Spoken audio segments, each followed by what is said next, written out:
Konklusi, berdasarkan penilaian atas fakta dan hukum sebagaimana diuraikan di atas, Mahkamah berkesimpulan: 1. Mahkamah berwenang mengadili permohonan aku. 2. Permohonan para pemohon mengenai pengujian formil diajukan tidak melewati tenggang waktu pengajuan permohonan pengujian formil.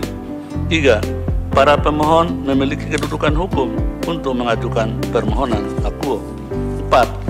Pokok permohonan para pemohon tidak beralasan menurut hukum. 5. Hal-hal lain yang tidak relevan tidak dipertimbangkan lebih lanjut. Berdasarkan Undang-Undang Dasar Negara Republik Indonesia tahun 1945 dan seterusnya, amar putusan mengadili menolak permohonan para pemohon untuk seluruhnya.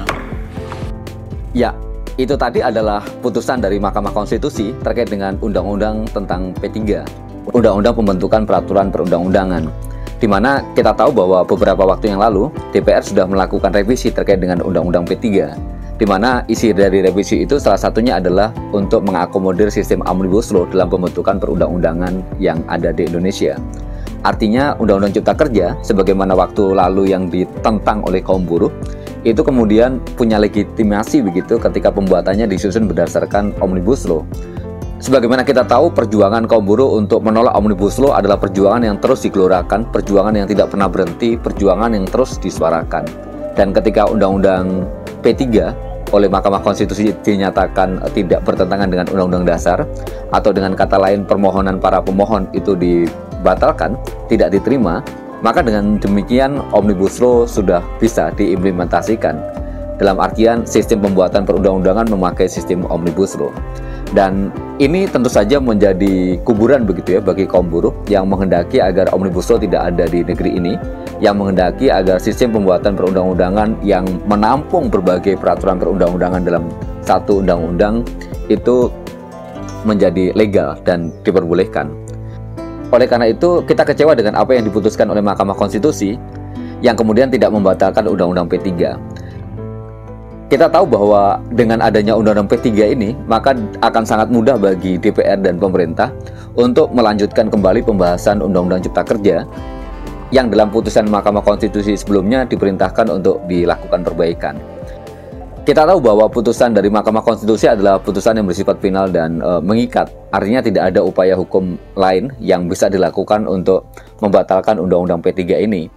Dan pada saat yang sama, ini juga sekaligus membuka ruang, membuka jalan lebar bagi oligarki untuk kemudian melanjutkan kembali keberadaan Undang-Undang Cipta Kerja yang selama 2 tahun diberi tingkat waktu untuk dilakukan perbaikan dan pada masa itu disebut sebagai inkonstitusional bersyarat.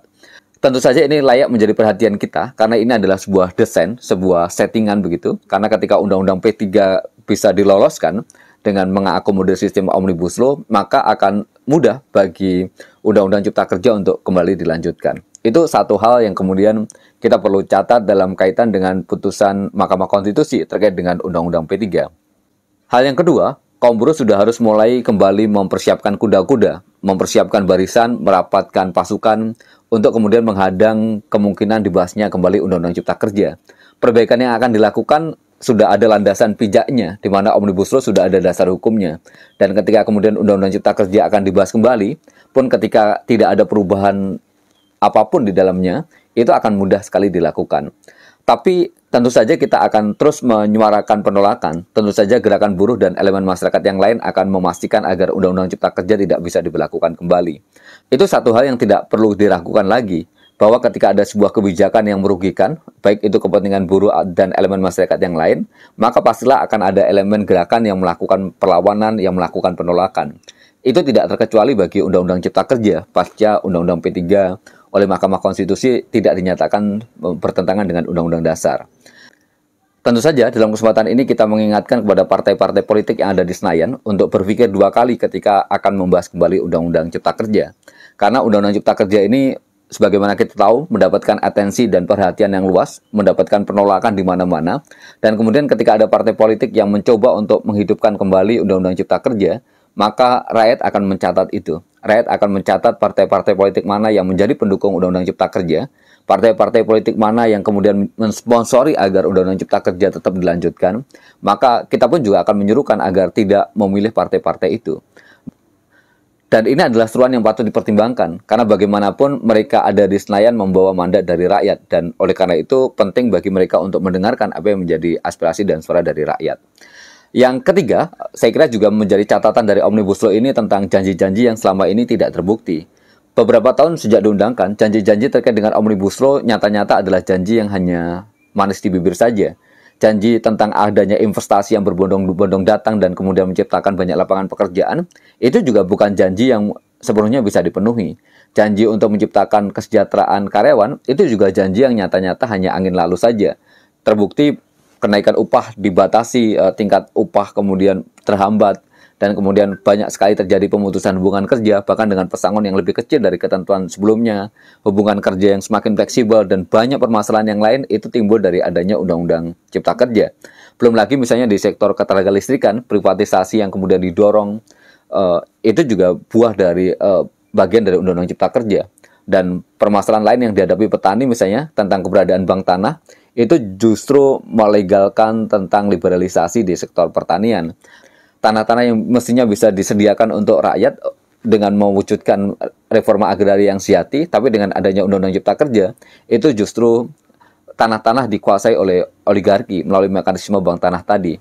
Hanya orang yang mempunyai kekuatan uang, mempunyai kekuatan lobby dan jaringan yang kemudian bisa mengakses itu, sementara rakyat petani masih kesulitan untuk mendapatkan tanah. Nah, berbagai permasalahan itu yang kemudian muncul dari adanya Undang-Undang Cipta Kerja atau Omnibus Law. Dengan demikian tidak ada alasan bagi pemerintah untuk melanjutkan kembali keberadaan Omnibus Law. Karena memang terbukti bahwa apa yang pernah dijanjikan terkait dengan Undang-Undang Cipta Kerja itu jauh panggang dari api.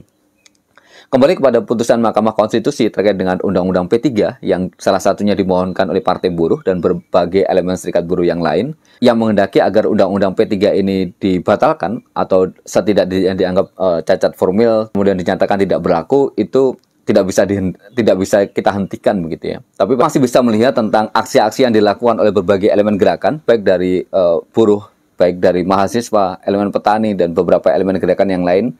Sebenarnya terkait dengan Undang-Undang Cipta Kerja atau Omnibus Law itu terus-menerus menjadi sebuah perhatian. Dalam aksi-aksi yang mereka lakukan, seringkali mereka masih mengangkat terkait dengan persoalan Omnibus Law. Ini artinya memang menjadi sebuah perhatian dari banyak orang begitu. Dan sayangnya ini luput dari perhatian pemerintah dan pemangku kebijakan untuk kemudian menyerap apa yang menjadi aspirasi dari masyarakat terkait dengan penolakan terhadap Undang-Undang Cipta Kerja. Jadi kembali kepada Undang-Undang P3 yang oleh Mahkamah Konstitusi dinyatakan tidak bertentangan dengan Undang-Undang Dasar, saya kira ini menjadi satu catatan penting. Artinya ini menjadi semacam peringatan begitu bagi kita untuk kemudian bersiap-siap kembali manakala pemerintah dan DPR melanjutkan pembahasan Undang-Undang Cipta Kerja. Saya kira ini poin penting yang perlu kita catat begitu ya, karena bagaimanapun regulasi itu punya dampak yang sangat serius bagi kehidupan masyarakat, dan oleh karena itu sebagai elemen masyarakat kita berkepentingan untuk memastikan setiap regulasi, setiap undang-undang yang lahir itu adalah undang-undang yang berpihak kepada kepentingan rakyat. Dan pada titik itu kita akan menegaskan sekali lagi, meskipun Mahkamah Konstitusi menegaskan bahwa Undang-Undang P3 diloloskan, tapi perlawanan, penolakan terhadap Omnibus Law tidak akan pernah lekang oleh waktu.